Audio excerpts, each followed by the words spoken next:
Je suis très heureux de vous retrouver aujourd'hui parmi vous pour cette nouvelle édition des RIV, des Rencontres internationales des véhicules électriques. La principauté de Monaco et l'agglomération d'Alès partagent plusieurs points communs, celui d'être situé dans le sud bien sûr, et celui de mettre l'accent sur l'importance d'une mobilité propre.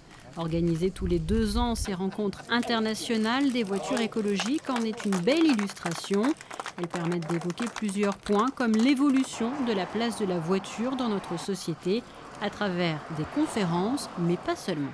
80% des habitants du monde vivront dans les villes en 2050. Il faut trouver toutes les solutions, bien évidemment.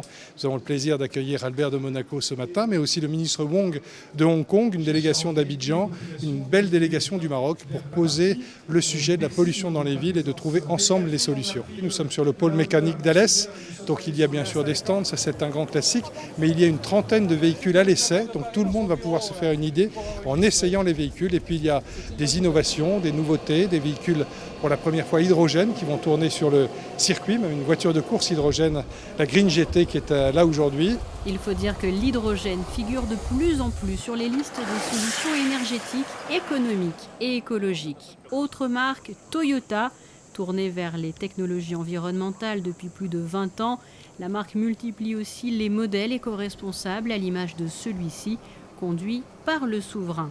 À hydrogène, hybride ou encore électrique, modèle traditionnel type berline, petit véhicule utilitaire citadin, véhicule de secours comme celui-ci des sapeurs-pompiers ou encore voiture sportive, le secteur propose une véritable variété pour permettre à chaque citoyen, selon ses désirs et son budget, d'apporter sa contribution en faveur d'un avenir plus vert et plus propre, compétiteurs compris.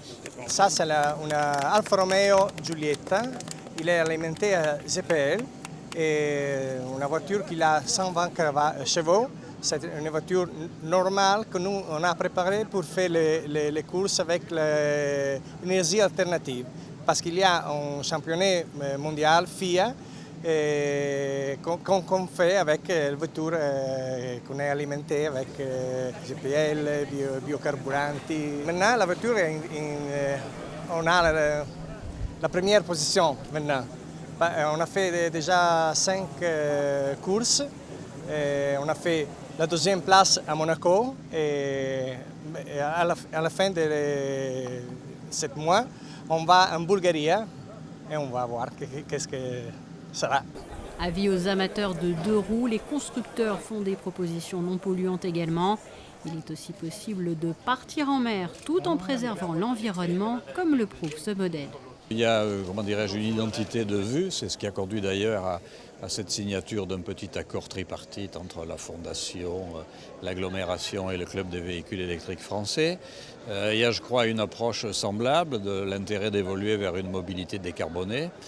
Et puis il y a ces événements qui sont des événements un peu, frères dans une certaine mesure. Les rives ici à l'été, Evert à Monaco au printemps et une coopération qui s'est établie depuis plusieurs années. Donc c'est une bonne complémentarité, ça permet de voir évoluer les choses, ça permet d'accueillir des technologies nouvelles et donc d'avancer dans cette voie d'une transition énergétique et d'une mobilité propre et décarbonée que tout le monde espère. C'était une partie du message du Prince ce matin.